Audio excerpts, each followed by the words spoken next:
네, 안녕하세요. 대한민국의 부동산 관련 법률과 정보 그리고 또 앞으로의 발전 방향에 대해서 이야기해보는 특집 토크멘터리 잘 지내나요? 임차인 그리고 임대인의 진행을 맡은 저는 방송인 김태진입니다.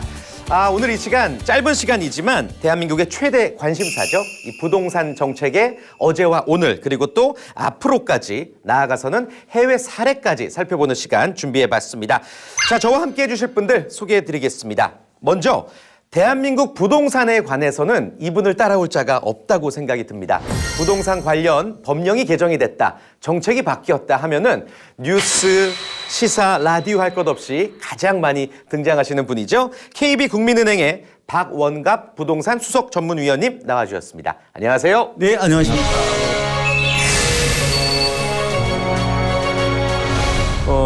저는 부동산 시장에 기웃거린 지가 한 27년 정도 됐습니다. 예.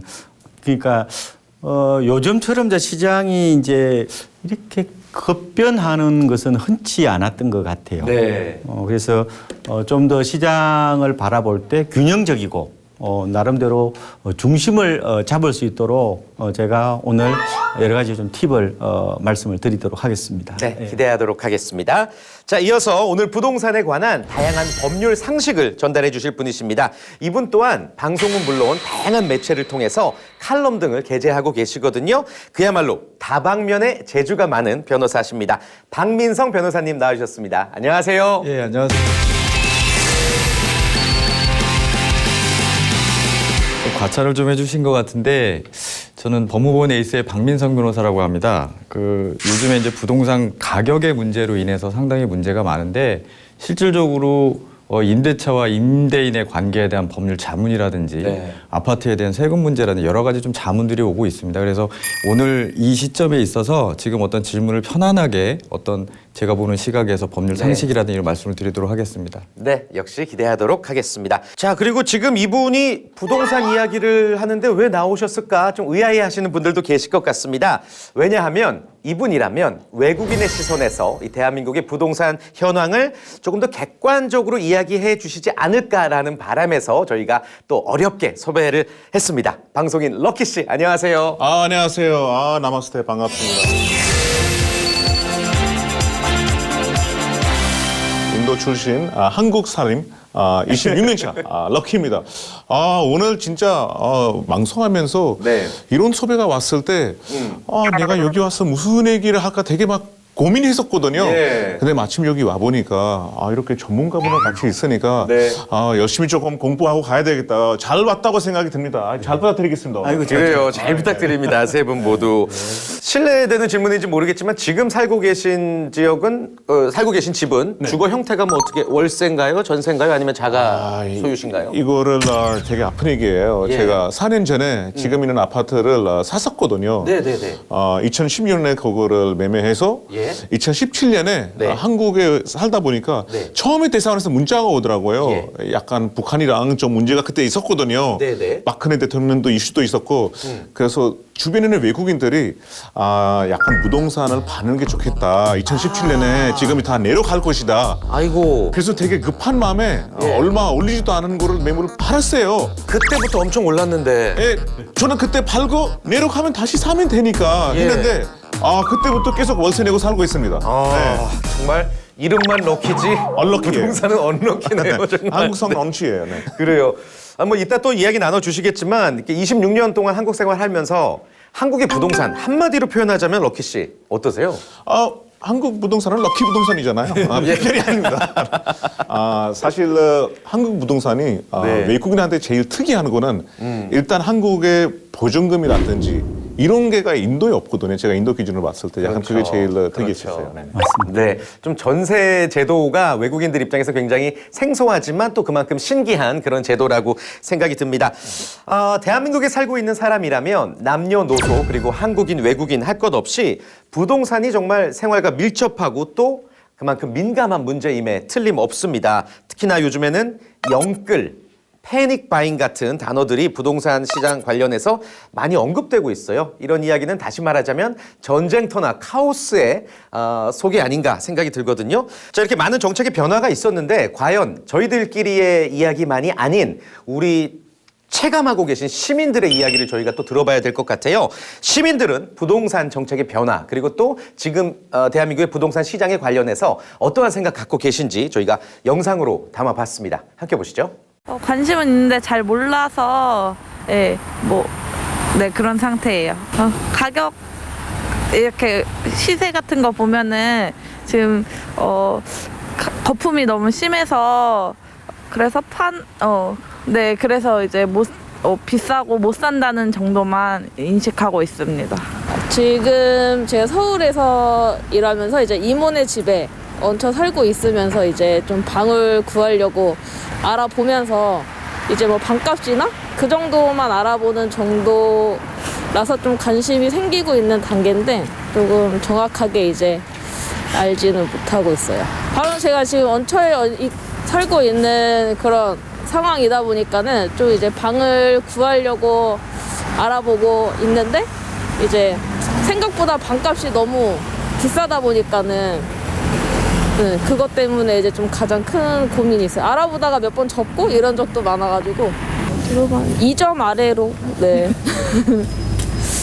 우선은 정책 변화는 좀 필요하다고 생각이 들고 좀 사람들마다 좀 형평성에 맞게 조금 집을 어느 정도 구할 수 있는 좀 그런 제도의 정책은 필요하다고 생각을 합니다. 어느 정도 있습니다. 재테크? 돈 벌기 위한 수단? 지금 사는 곳은 고양시인데 언젠간 자녀가 생기면 서울에 들어와서 살고 싶은데 서울의 집값은 너무 높고 월급 같은 거 모아서는 택도 없을 것 같고 늘 고민이죠. 청약, 주택 청약만 희망으로 바라보고 뭐 다른 큰 희망은 없어 보이는데요. 2점? 일단 희망이 없잖아요. 저희 같은 30대들이 언젠가 서울에 있는 집을 가질 수 있다는 희망이 전혀 보이지 않습니다. 기존의 다주택자들을 잡기 위해서 주택담보대출을 줄였다고 하는데 사실 그걸 안 한다고 해서 다주택자들이 집을 못 사는 것도 아니고 그걸 다시 늘려준다고 해서 또 뭐 저 같은 사람이 집을 또 살 수 있을지 모르겠지만 보이던 희망이 더 안 보이는 느낌이네요. 관심이 많이 있는 건 아니고 그냥 뭐 아이 학부모들 모임 같은 데 가면은 얘기 나누는 정도? 투기? 아니요, 못할 것 같아요. 지금 이 상황이면은 뭐 그래서 포기하고 결혼도 포기하는 사람도 많고 다 상황이 너무 이해가 가요. 책임감을 가지고 살아야 되는데 그 막 돈에 얽매여서 그렇게 돼버렸으니까 집 하나만 마련하려고만. 네, 좀 예상은 했지만 굉장히 안타깝네요. 굉장히 박한 점수를 주고 계시고요. 일단 이런 원인을 어디서 찾을 수 있을까요, 위원님? 일단 보고 나니까 좀 슬프네요. 그러게요. 아까 중간에 남자분은 거의 삶을 많이 포기하신 것 같은 느낌으로 자조 섞인 목소리로 인터뷰를 하셨어요. 분노도 있고 또 비장하기까지 한 느낌이 있어요. 그래서 과연 이 원인이 뭐 어디에서 왔느냐? 뭐 저는 가장 큰 원인은 결국 이제 저금리라는 이 어떻게 보면은 유동성 세대라고 얘기를 하거든요. 네. 그러니까 그게 어떻게 보면은 뭐 지금 주가도 보면은 한국에서 지금 올 들어서 전 세계적으로 가장 많이 올랐다고 그러잖아요. 뭐 그렇죠. 코스피가 3,000을 이제 넘은 적도 있었는데 그게 이제 근본적인 원인이고 두 번째로는 우리나라 사람들이 이런 금융자산 이런 데 대해서 그렇게 익숙하지가 않아요. 그러니까 오로지 아파트만 지금 어떻게 보면은 광풍이 불고 있는 거거든요. 황금성이 좋죠. 네, 그러다 보니까 이 아파트로 가치를 저장하는 그런 경향들도 나타난 거고요. 그리고 또 하나 보면은 지금을 이제 전 세계적으로 30대를 밀레니얼 세대라고 얘기를 해요. 한국에서 이 밀레니얼 세대들은 아파트에서 태어나고 아파트에서 자란 세대예요. 주로 도심 아파트 키즈라고 보면 되는데 그렇죠. 이 30대들이 결국은 이제 분가를 하고 결혼을 하면서 갑자기 그 수요가 폭발적으로 일어났다는 거죠. 30대들을 보면은 이 부동산 그럼 아파트와 동일시합니다. 인도는 그렇지 않을 겁니다. 그죠? 네네, 맞습니다. 이런 게 결국은 네. 거대한 어떤 뭐 아파트 광풍으로 나타났다고 보고요. 또 하나 아까 정부 정책에 대해서 좀 낮은 점수를 줬는데 처음에 이제 주로 이제 수요 억제 중심으로 너무 나갔다. 뒤늦게 이제 공급을 확대하겠다. 이런 뭐 정책이 약간 지금 요새 나오고 있긴 한데 조금은 처음부터 수요 조절과 공급 처방을 같이 했다면은 이렇게까지 집값이 급등하지는 않았지 않겠느냐. 이런 어떤 약간의 좀 아쉬움도 있다고 좀 볼 수 있겠습니다. 네, 좋습니다. 아무튼 말씀하신 것처럼 젊은 세대들에게는 아파트 값이 큰 폭수로 오르면 이제 부동산 시장이 난리 났다라고 생각할 만한 그만큼 아파트를 좀 중요시하고 있다. 뭐 이런 말씀 아주 인상적이었고요. 변호사님께서는 어떻게 보세요? 왜 이렇게 시민들이 박한 점수를 주고 계신 걸까요?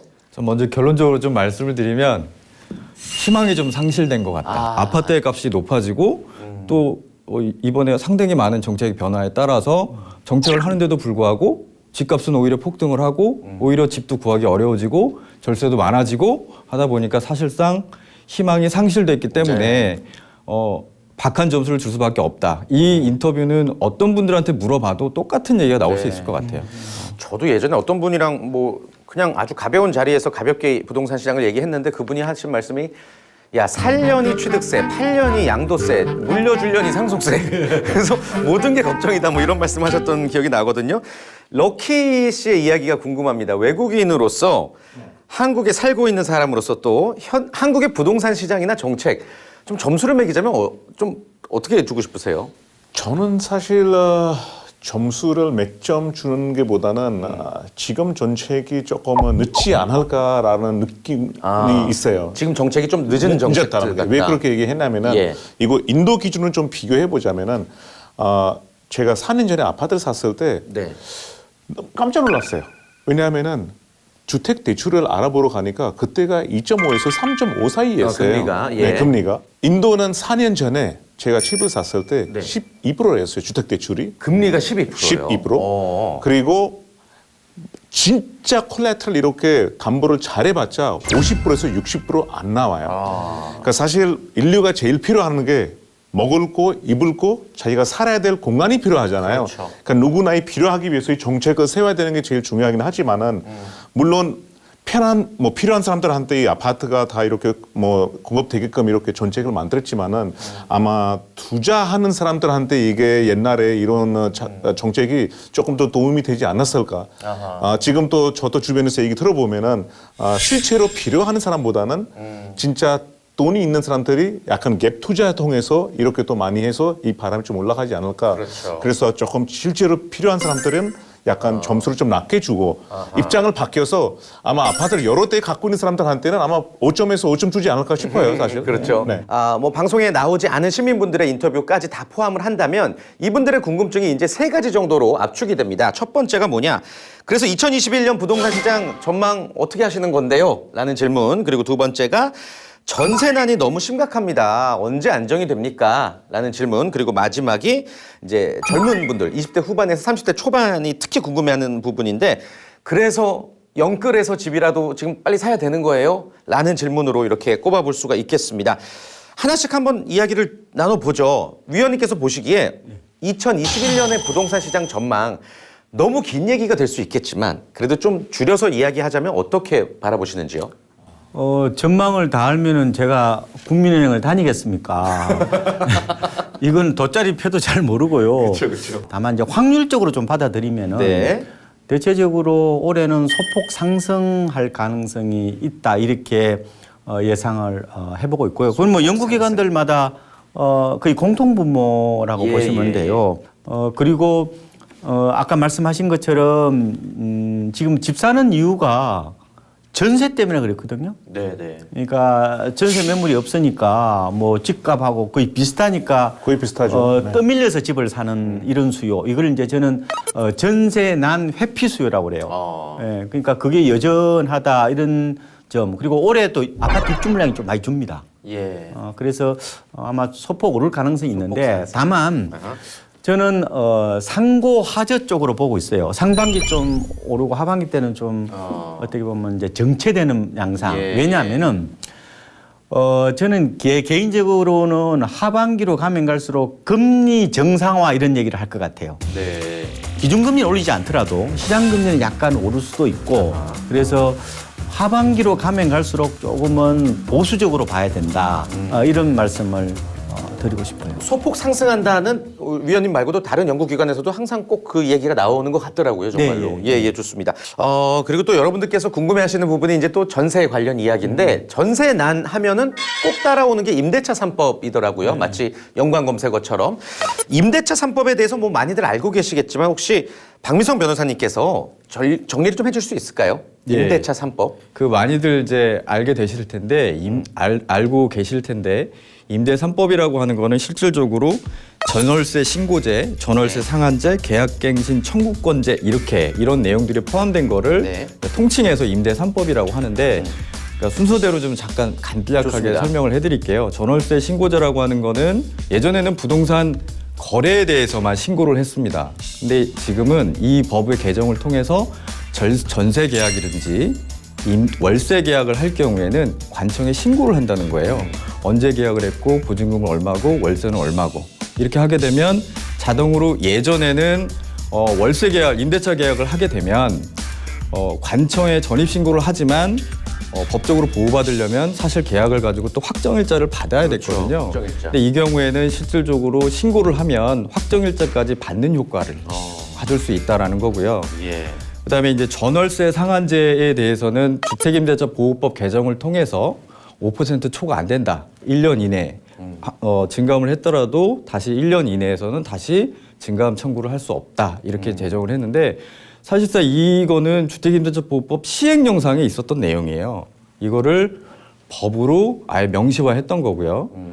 그리고 계약갱신 청구권 이거는 상가임대차 보호법, 상가건물 임대차 보호법에는 있었던 내용입니다. 이거를 네. 주택임대차 보호법으로 들어온 건데 이 내용은 뭐냐면 실질적으로 예전에는 묵시적인 갱신을 할 수가 있었어요. 뭐 1년 계약을 하든 2년 계약을 하든 서로 얘기 안 하면 자동으로. 동일한 조건 할 수 예, 있는데 여기서 임차인이 계약갱신을 요구할 수 있는 권리를 준 겁니다. 그럴 경우에는 임대인은 법에 정해진 일정한 경우 아니고서는 거부할 수 없다라는 거거든요. 그것을 1회 제한을 줬고 여기서 이제 문제는 상가 건물 임대차 보호법과 약간 좀 추가된 부분은 집주인이 직계존속이라든지 직계비속 자기가 거주할 목적으로 거부하는 경우에는 해당이 된다라고 돼 있습니다. 그래서 집주인이 내가 임대인이 있는데 전세권자라든지 임차인이 있는데 내가 살고 싶다라고 했을 경우에는 갱신 요구를 하더라도 거절할 수 있다는 거거든요. 네. 그렇게 되면 이제 나가서 실제로 거주를 해야 되는데 뭐 나중에 이제 말씀을 드릴 수 있겠지만 거기에서 또 약간 이제 법의 허점이라든지 네. 실질적인 어떤 현상을 반영하지 못하는 법의 허점이 있느냐 아니냐라는 문제들이 나오고 있는 상황입니다. 그렇군요. 아무튼 뭐 2021년 부동산 시장을 논할 때 빼놓을 수 없는 것도 바로 이 임대차 3법이고요.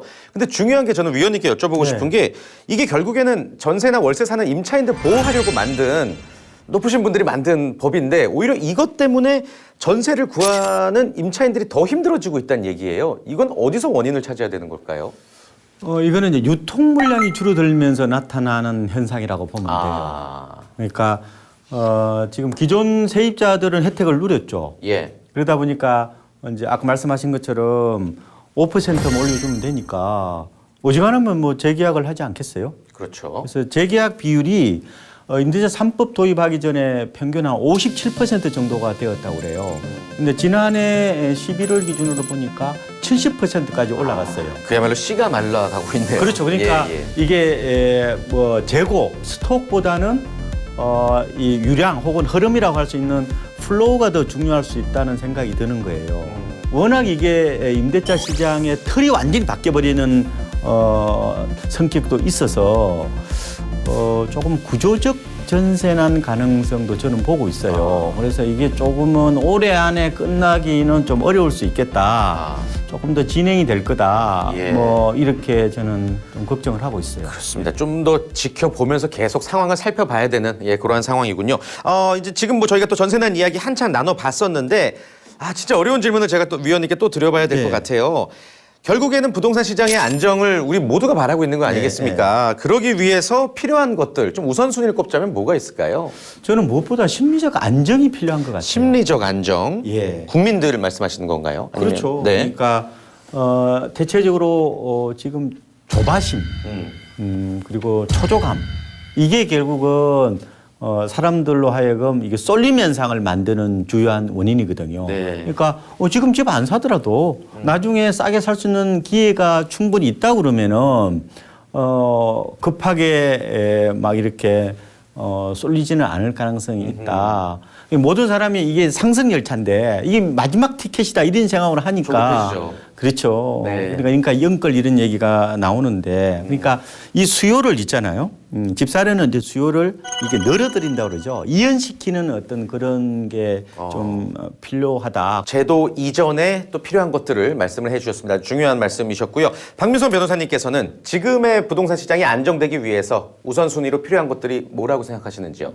저는 반대로 정책의 조바심을 조금 완화시켰으면 좋겠어요. 정책의 네. 조바심. 뭐 국민들이 당연히 조바심이 날 수 있는 건 당연한 거고 거기에 따라서 정부에 있어서도 어떤 정책을 펼쳤을 때 그게 문제가 됐다라고 해서 바로 하는 것이 아니라 조금 좀 더 어떤 사정이라든 게 있을 수는 있겠지만 조금 여러 가지 문제를 좀 고민을 하면서 할 필요는 있다고 생각해요. 네. 예를 들면 아까 주택임대차보호법에서 사실 임대 3법으로 해가지고 거기 월세 5%를 초과하지 못한다라는 게 들어가 있는데 사실상 그건 예전에 시행령상부터 시행이 돼 왔던 거거든요.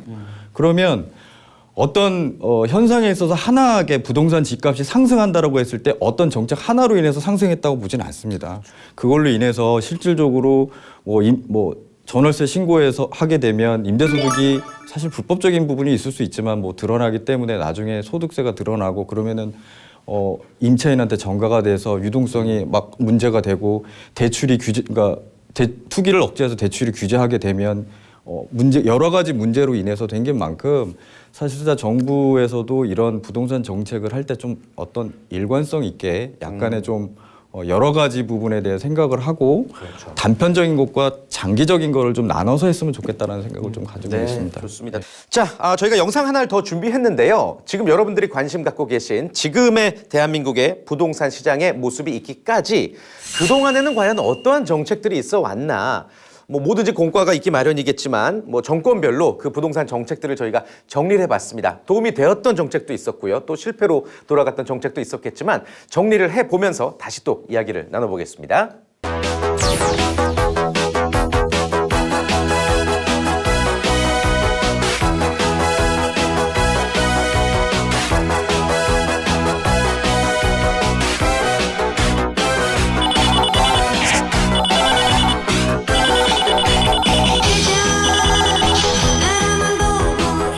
존경하는 각국 대표 여러분, 노태우 정부 때 일기 신도시 그 정책에도 일기 신도시 그래도 그 다음에는 그래도 보금자리 주택 다음으로는 그래도 그 일기 신도시는 어느 정도 그래도 서울에서 근접한 곳이었기 때문에 뭐 나쁜 정책은 아니었죠. 일기 신도시까지는 사실 그래도 서울에서 근접한 곳에 신도시를 꽤 많이 좀 개발을 해서 그것도 괜찮은 사업이었던 거는 사실입니다. 친애하는 국민 여러분, 1996년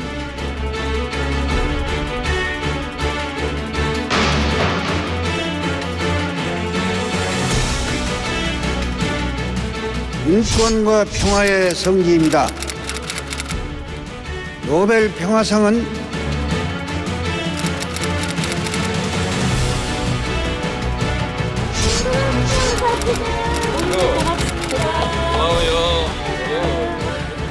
지금 있는 규제 정책들이 대부분 일괄적이었었어요. 그리고 이제 좀 더 됐었던 거는 이제 LTV.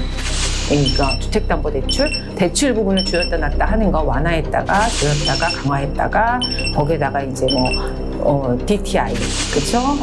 어떤 자기 어떤 부채 상환 능력을 본다든가 지금은 더 이제 강력하게 갔죠.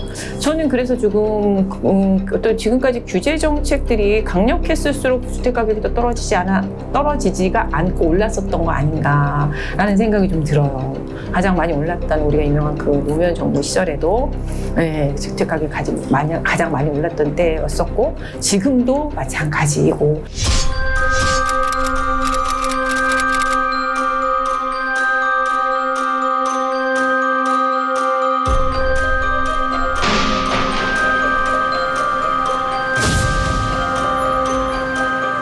이명박 정부 때 있었던 공급 정책이 아니었나라는 생각이 들어요. 정책적인 부분에 있어서는 소비자라고 해야 되나? 그러니까 무주택자들, 그렇죠? 의 어떤 그 마음을 헤아리지 않았나. 가려운 곳을 긁어준 것처럼 그런 곳에 주택 공급을 했던 부분은 가장 좋았던 것으로 느껴지고, 그러고 나서 어떻게 보면 그 이후에 주택이 가장 안정화를 가장 길게 갔던 곳이 그 정부 시절이죠. 2008년 이후 2012년까지 13년까지 쭉 가장 길게 주택 가격이 그래도 안정화를 가장 길게 장수로 가졌던 곳인 것 같습니다. 지금의 기조는 그 많은 규제를 하지만 떨어지지 않는 이유는 기본적인 그런 우리가 구조를 가지고 있죠. 심리적인 어떤 뭐 학습에 그리고 사람들의 성향이 부동산에 대하는 구조가 자산 가치로서 그런 구조를 가지고 있음과 동시에 지금 현재 보면 유동자금, 아시겠지만 3,000조 이상 되는 유동자금과 그리고 저금리 기조이기 때문에 유동자금이긴 하지만 그러한 돈이 흘러갈 곳이 없다라는 것이 첫 번째고, 두 번째는 지금 공급의 단절에 있었습니다.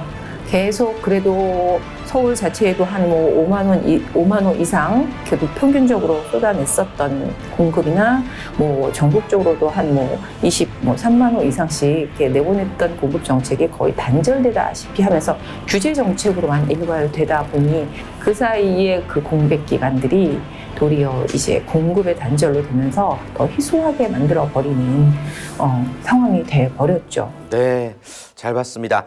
각 정부별로 정책이 다르고 또 그에 따라 나타나는 현상이 정말 다르긴 했네요. 이렇게 돌아보니까 조금 어려운 질문일 수도 있는데 두 분이 보시기에 가장 부동산 시장이 안정적이었던 정부와 또 그 정책을 꼽아본다면 어느 때라고 생각 드세요? 요즘 들어서 아마 20, 30대 분들, 좀 젊으신 분들은 모를 텐데 아마 좀 고령층이거나 그러신 분들의 입장에서는 옛날이요 라고 그렇죠. 생각을 하실 거예요. 옛날이요. 지금 부동산 정책은 다들 동감하시겠지만 경기부양책과 맞물려 있거든요.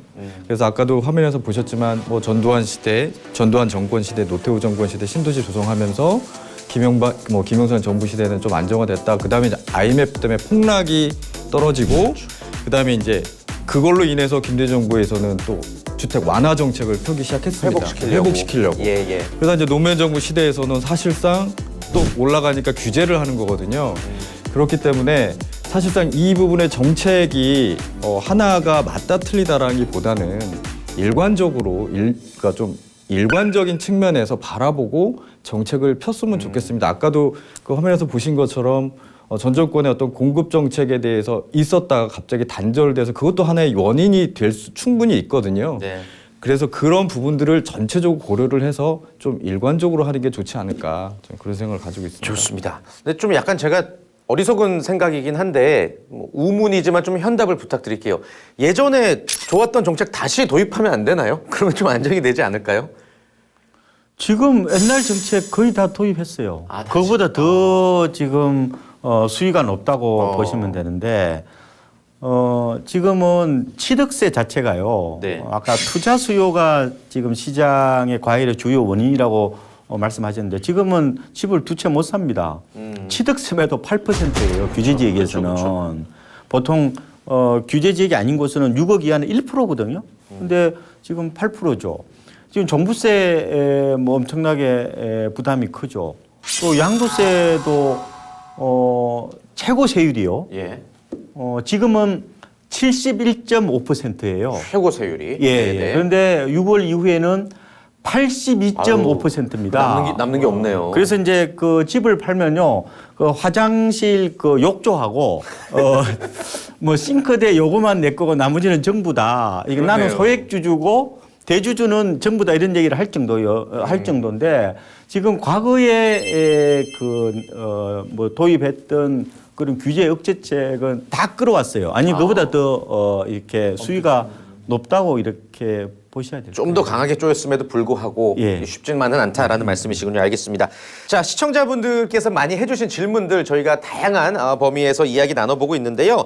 두 번째 질문이 그래서 부동산 시장이 언제쯤 안정되는 건가요? 라는 질문이었어요.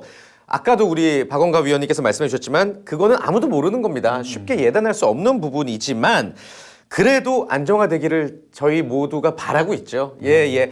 사실 대한민국의 집값이 세계 2위라고 하더라고요. 예, 홍콩이 1위고 아시겠지만 그리고 2위라는 것은 미국의 뉴욕보다도 집값이 비싸다는 얘기인데 이거는 분명히 어느 정도 빨리 좀 집값이 가라앉아야 된다, 안정돼야 된다라는 신호가 아닐까 저는 개인적으로 한번 생각을 해봅니다. 왜 이렇게 답답한 마음인지 저 또한 국민 한 사람으로서 오늘 진행을 하면서 자, 법률방송 특집방송 함께하고 계십니다. 잘 지내나요? 임차인 그리고 임대인. 시민분들께서 많이 궁금해하시는 세 번째 질문으로 넘어가 보겠습니다. 뭐 매년 이 질문이 나오는 게 아닌데 지금 이 시기에 집을 살까요? 아니면 좀 더 기다려볼까요? 라는 질문이었어요. 일단 두 분의 전문가분 이야기 들어보기 전에 럭키 씨 이야기부터 한번 들어볼게요. 지금 집을 살 수 있는 뭐 여력이 있는지 모르겠지만 분명히 있겠죠. 지금 집이 굉장히 부자신 것 같은데.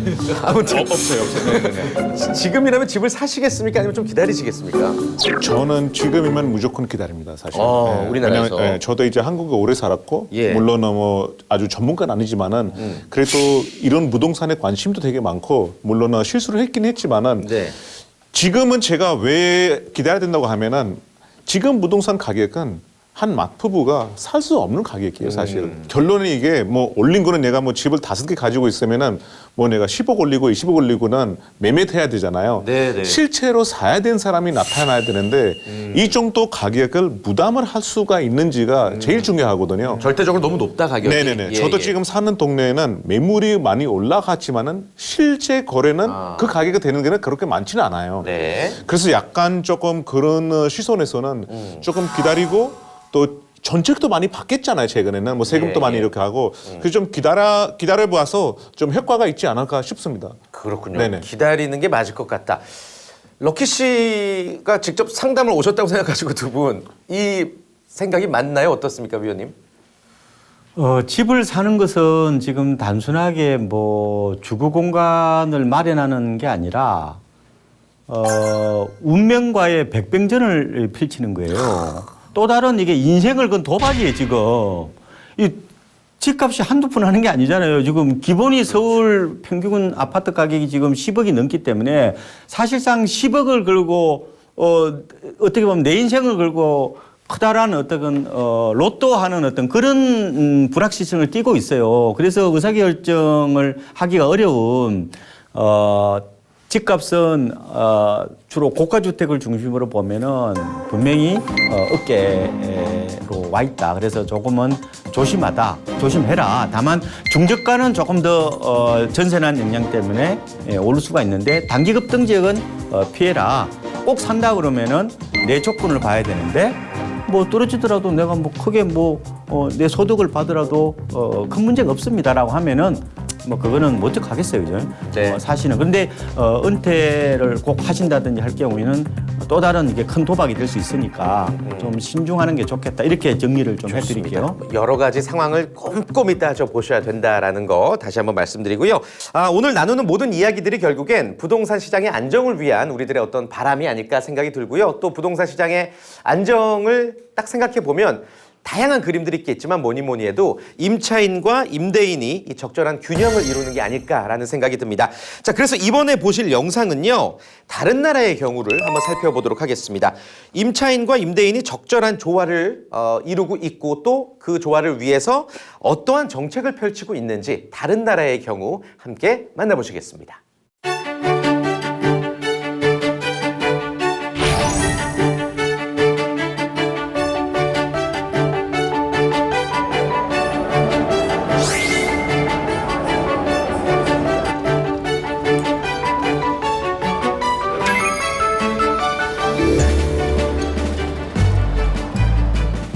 gibt es eigentlich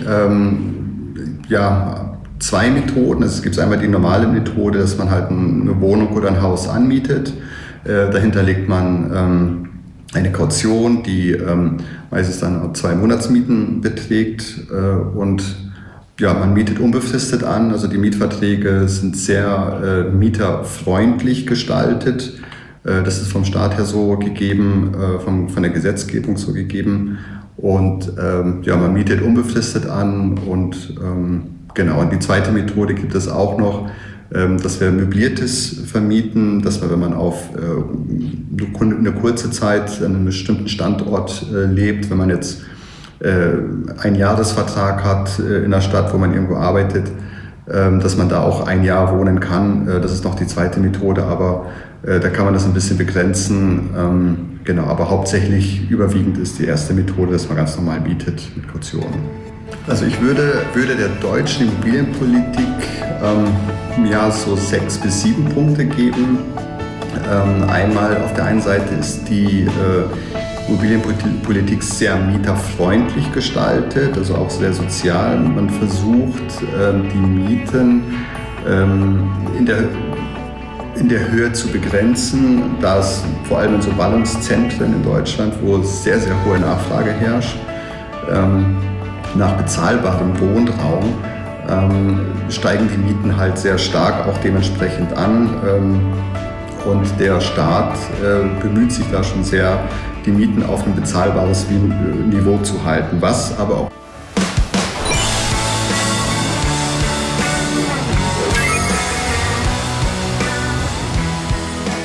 싱가포르 부동산은 크게 2가지 다른 마켓으로 나눠서 보시면 좋을 것 같습니다. 하나는 콘도형 주택입니다. 보통 수영장, 헬스장, 테니스장 등의 편의시설이 잘 되어 있습니다. 민간 개발사가 시공하고 분양합니다. 외국인의 소유가 가능하고요. 내국인 세금이 현재 4%인데 외국인은 20%를 추가로 내야 합니다. 투기가 좀 심해서 지금 투기를 억제하는 중입니다. 다른 하나는 공공주택입니다. 정부 기관인 하우징 앤 디벨롭먼트 보드라고 줄여서 HDB라고 부릅니다. 이 기관에서 시공, 분양하고 관리까지 합니다. 싱가포르 시민권자나 영주권을 받은 지 3년 이상 된 가족만 구입이 가능합니다. 현재 싱가포르 시민 영주권자 중 90%는 집을 소유하고 있으며 80%는 공공주택에 살고 있답니다. 공공주택은 투자 목적이 아니라 거주의 목적이므로 가격 변동이 크지 않고 한 채 이상을 소유할 수 없습니다. 사실 국가적 상황이나 시스템이 다른 두 나라를 수평선상에서 비교하기는 좀 어렵다는 생각입니다. 개괄적인 싱가포르의 상황을 조금 설명을 드리면요. 싱가포르 현재 전체 인구는 560만 명 정도 되고요. 한 가정의 평균 월간 수입은 약 970만 원 정도로 꽤 소득 수준이 높습니다. 첫 번째 특징은 싱가포르의 공공주택은 바로 정부가 오너십을 가진다는 점입니다. 정부가 공공주택을 99년 임대로 시민들에게 분양을 합니다. 시민의 입장에서는 내 집이라고 생각하고 살 수 있지만 사람이 99년 이상 살기는 어려우므로 살 만큼 살다가 언젠가는 정부로 다시 귀속된다고 보시면 됩니다. 두 번째 특징은 정부에서 HDB 론이라고 하는 융자를 직접 받을 수 있다는 겁니다. 집을 살 때 싱가포르 사람은 누구나 은행에서 론을 받을지 정부에서 받을지를 선택을 할 수가 있습니다. 현재 은행 이자율은 1.3% 정도고요. HDB 이자율은 1999년부터 변함없이 2.6%를 유지하고 있습니다. 은행 이자율은 변동이 있을 수 있죠. 어쩔 때는 2%가 넘을 수도 있고 만약 인플레이션이 세진다면 3%, 4%까지도 갈 수 있겠죠. 그런데 HDB 이자율이 지금은 은행 이자율보다 높은데도 시민들은 HDB 융자를 선호합니다. 왜냐하면 제가 생각할 때는 만약 이자율이 올라갈 경우를 대비해서 안전한 선택으로 보여집니다. HDB 론은 변동하지 않거든요. 그리고 HDB 론과 은행 론은 모두 전체 집 가격의 75%까지 대출이 가능합니다. 총 대출 기간은 최대 25년, 그리고 65세 이전에는 모두 갚아야 합니다. 65세 이후에도 대출을 갚는 인생을 살지 말라는 정책이 녹아 있다고 봅니다. 또한 파산을 하거나 상환 능력이 없어져도 HDB에서는 강제로 퇴거되지는 않습니다. 최소한의 주거의 권리는 보장이 되는 셈입니다. 참고로 제 주변에 시민권자들 중에서 집이 없어서 결혼을 못한다거나 뭐를 포기한다거나 하는 일은 들어본 적이 없습니다. 네, 싱가포르와 독일의 경우를 저희가 살펴봤습니다. 이 나라마다 특별한 부동산 제도들이 있네요. 싱가포르는 또 이제 정부에서 아주 많은 부분을 지원을 해주는 것 같고, 일단 세 분도 좀 낯선 그런 제도일 수도 있겠는데, 일단 럭키 씨 어떻게 보셨나요? 네. 약간 비슷한 부분도 있는데요. 되게 한국의 외국인으로서 있는 게 되게 감사한 마음을 느꼈어요, 사실. 왜 그렇게 말하냐면은 네. 한국 분들이 좀 미안하긴 하지만은 한국의 부동산 정책은 외국인에게는 한국이랑 비슷하거나 뭔가 혜택이 좀 많은 건지 조금 다른 거 아니에요. 뭐 싱가포르 같은 경우는 뭐 세금도 20%를 많이 내야 되거나 이런 게 있는데 인도 같은 경우에는 외국인 아예 부동산 수요를 할 수가 없어요. 아예 살 수가 없거든요. 진짜요? 그러니까 뭐 외국인이 뭐 인도에서 부동산 소유를 하려면 인도에서 뭐 법인을 내거나 뭐 이런 식으로 해서 해야 되는데 개인이 직접 이렇게 약간 똑같이 뭐 투기나 뭐 인도 뭐 부동산 시장을 약간 안정화시키기 위해서 이런 정책이 있는데요. 조금 그런 점을 좀 느꼈습니다. 네. 그렇군요. 인도에서 아까 싱가포르처럼 뭐 주택 구입이나 렌탈을 위해서 정부적으로 좀 도와주고 있는 것들이 있나요? 그렇게 많지는 않아요. 사실 기관은 있기는 있어요. 인도도 SDFC라는 기관이 있어요. Housing Development Finance Corporation이라는 기관은 있기는 하지만은 큰 도시의 가격 비하면은 받는 혜택이 그렇게 현실적이는 않아요, 사실. 저도 거기에 가입이 돼 있는데요. 네. 옛날에 뭐 아버님이 한 30년 전에 거기에다가 뭐 나중에 도움이 되겠다고 그랬는데 실제 가격이랑은 그렇게 큰 도움이 안 되고 뭐 약간은 뭐 신혼 부부라든지 이런 분들에게 약간 의자 뭐 혜택이라든지 이런 거가 있는데 약간 외국인은 인도에서 부동산을 살 수는 없지만은 국내에서는 약간 정책이 그렇게 까다롭지가 않아요. 예를 들면은 뭐 1인 뭐 한 가족이 뭐 한 집만 살 수 있는 이런 거가 있어서 그런데 그거는 무제한으로 누구나 여러 개 살 수 있어요. 약간 그런 것 때문에 조금 여러 가지 어려움들이 있어요. 그렇군요. 하여튼 우리나라랑 비슷한 점도 많고 조금은 다른 점도 있고 그러네요. 부동산 관련 전문가이신 두 분은 또 지금 이 영상 굉장히 재밌게 보셨을 것 같은데 위원님 어떠셨어요? 저는 싱가포르 그 HDB 그 공공주택을 직접 갔다 왔습니다. 아, 정말요? 2019년에 제가 싱가포르에 갔는데 아니 결혼 한 31살 정도 됐던 거로 알아요. 그러니까 근데 아파트가 이렇게 우리나라로 말하면 여기 옛날에 주공 아파트 같은 거예요. 거기에 자기 집이 있는 거예요. 그러니까 이게 이제 말하자면 이제 싱가포르가 굉장히 주거 안정성 이런 부분에 대해서는 한국보다 좀 앞서 있는 것 같은 느낌이 있어요. 그러니까 대출을 이제 75% 뭐 25년까지 이게 된다고 막 저도 얘기를 들었어요. 네. 장기 대출이 된다. 그래서 그 내용이 나왔죠. 네, 그걸 활용해서 집을 장만했는데 우리나라 집으로 따져 보면은 한 25평형 정도 되더라고요. 방이 한 2개고 거실이 좀 넓은데 너무 부러운 거예요. 네. 그러니까 우리나라도 사실상 젊은이들이 지금 집 문제 때문에 거의 신음을 하고 있는 거잖아요. 막 이제 결혼하고 또 이렇게 분가하는 이 젊은 층들을 위해서 서둘러서 어쨌든 이런 좀 더 튼실한 주거 안전망을 마련해야 되겠다. 이걸 좀 많이 느꼈고요. 독일은 여기도 굉장히 규제가 많습니다. 많긴 한데 다만 이제 여기는 월세니까 그렇게 규제를 해도 되는데 이제 우리나라는 전세기 때문에 그대로 이렇게 도식적으로 이렇게 받아들이기에는 약간 문제가 있을 수 있다. 그래서 임대차 어떤 제도도 한국의 어떤 실정, 전세가 많은 부분을 차지하고 있는 이 부분을 같이 감안한 어떤 하이브리드 정책이 좀 필요하겠다 이런 생각이 들었습니다. 네, 또 부러운 점도 분명히 있고, 아주 잘 정책을 취했구나라고 느끼는 점도 있고, 저 또한 그랬습니다. 우리 또 박민성 변호사님께서는 두 나라의 부동산 제도 어떻게 보셨는지요? 네, 아까 그 싱가포르 관련된 HDB라는 제도, 그리고 독일의 이제 임대료 어떤 제한, 상한 제한제, 상한선 제한제가 있었는데 추측컨대 아마 독일의 경우에는 세입자가 많기 때문에 그 세입자에 대한 어떤 주거의 안정성 차원에서 그런 제도를 도입한 게 아닌가 싶습니다. 싱가포르의 경우에도 땅에 비해서 사실 고밀집이잖아요. 경제 성장이 높고 그러다 보니까 국가에서 어떤 주거의 안정화에서 경제적으로 뒷받침하기 위해서 이런 제도를 마련했는데 아마 우리나라도 지금 HDB 같은 경우에는 지분 분배형 공공주택이라고 해서 우리나라도 지금 검토하고 뭐 그런 거 있는 걸로 알고 있습니다. 그리고 독일의 지금 임대료 상한제 관련돼서도 사실 이제 지금 나오는 표준 임대료 제도라든지 약간 비슷한 논리 구조라고 생각을 하는데 제도는 상당히 좋은 제도인 것 같아요. 네. 독일이나 싱가포르나 그 상황에 맞게 잘 정착시켜서 잘 굴러간다면, 그러니까 우리나라의 경우에도 전세가 있고 월세가 있고 또 지금 어떤 부동산 시장에 문제들이 있지 않습니까? 이거를 어디에 짓는지, 어떤 질에 따라서 짓는지, 또 이유를 어떻게 하는지에 따라서 또 그거를 무조건 신청할 건 아니지 않습니까? 네, 거기에도 수요자들이 있기 때문에 그거를 좀 잘, 어려운 문제지만 잘 좀 조화를 시켰으면 좋겠습니다. 네, 좋습니다. 럭키 씨가 보고 듣기에 다양한 나라의 부동산 제도 중에서 대한민국에 혹은 인도에 이런 제도 꼭 들어왔으면 좋겠다는 거 뭐가 있을까요?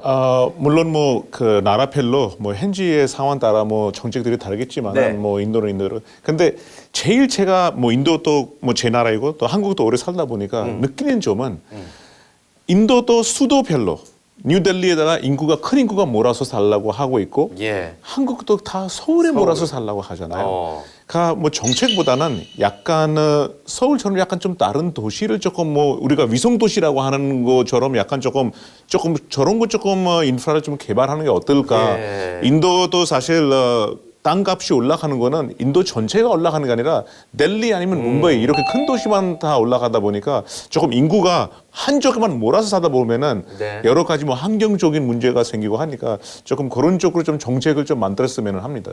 좋습니다. 아주 중요한 이야기 전해주셨습니다. 오늘 함께 하시다 보니까 거의 반 전문가가 되신 것 같아요. 저는 사실 개인적으로 전문가가 됐으면은 제일 좋지만은 예. 저도 지금 월세 내고 사는 외국인이에요. 뭐 진짜 26년 동안 살면서 나이도 이제 40 넘었는데 네. 집을 안타깝게도 한 번 좋은 타이밍에 샀다가 그냥 잘 모르니까 바르는데 근데 오늘 얘기를 잘 들어보고 네. 이제 다시 한번 계획을 세워서 좋은 집을 사게 되면은 제가 집들이 할 테니까요. 휴지 풀고 오시면 됩니다. 알겠습니다. 그래요, 알겠습니다. 자, 대한민국 부동산의 어제와 오늘 그리고 미래를 이야기하면서 또 임대인과 임차인의 행복한 공존을 위해서 다양한 고민들 그리고 또 다양한 이야기들 나눠봤습니다. 잘 지내나요? 임차인 그리고 임대인 벌써 마칠 시간인데요. 끝으로 우리 두 분의 전문가분 오늘 어떠셨는지 그리고 또 대한민국의 많은 국민들에게 하시고 싶은 말씀 있으신지 한 말씀 부탁드립니다. 위원님. 저는 아까 공존, 그다음에 상생 이런 말씀을 하셨는데 이게 굉장히 중요한 가치가 되어야 된다 생각이 들고요. 우리 럭키 씨 뭐 임대료 지금 내고 계시다고 말씀을 하셨는데 사실상 건물 주인은 자본을 투자한 사람이고 세입자는 어떻게 보면 기술을 혹은 노동을 이제 투자한 사람이거든요. 이게 오랫동안 잘 되기 위해서는 이게 서로 상생을 해야 이게 가능한 일이거든요. 네. 그 젠트리피케이션이라고 한국에서 지금 뭐 저도 핫플레이스 중심으로 많이 일어나고 있잖아요. 실제로 한번 현장을 가보십시오. 지금 처음에 임대료 많이 올렸다가 경리단길. 네, 지금 뭐 전국에 당길 이런 게 뭐 어떻게 많은데 일종의 그게 이제 가장 선발 주조하거든요. 근데 지금 세입자가 이제 다 빠져나가면서 건물 가격도 거의 급락을 했어요. 그러니까 결국은 이게 단기적으로는 누가 이득을 볼 수는 있을지 모르지만 장기적으로 보니까 결국은 상생해야 건물 주인도 이득이 되고 세입자도 이득이 되더라. 그래서 저는 부동산 문제를 어떤 제로섬 게임으로 볼 게 아니라 이 플러스 게임이다. 서로 윈윈해야 어떻게 보면은 다 같이 살 수 있다는 그런 가치들을 역시 좀 배우고 있다 이런 말씀을 드리고 싶어요. 네, 좋은 말씀입니다. 예. 계속해서 또 함께 고민해 봐야 될 부분이죠. 네, 우리 박민성 변호사님 오늘 어떠셨나요?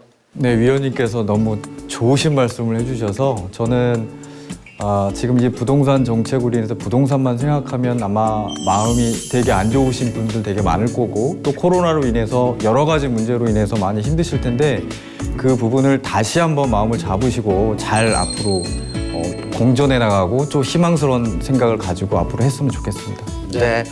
그리고 럭키 씨는 또 집을 사게 되면 분명히 약속한 것처럼 집들이를 저희 하기로. 저는 휴지랑 이런 거 다 기대하고 있으니까 많이 좋은 거를 갖고 싶습니다. 알겠습니다. 세 분 오늘 말씀 감사합니다. 네, 감사합니다. 감사합니다. 고맙습니다. 자, 짧은 시간이었지만 최대한 많은 내용 담기 위해서 그리고 또 좋은 내용 전해드리기 위해서 욕심을 한번 내봤습니다. 부디 여러분들께 조금이라도 도움이 됐길 바라면서 여기서 인사드리도록 하겠습니다. 함께해 주신 시청자 여러분 감사합니다.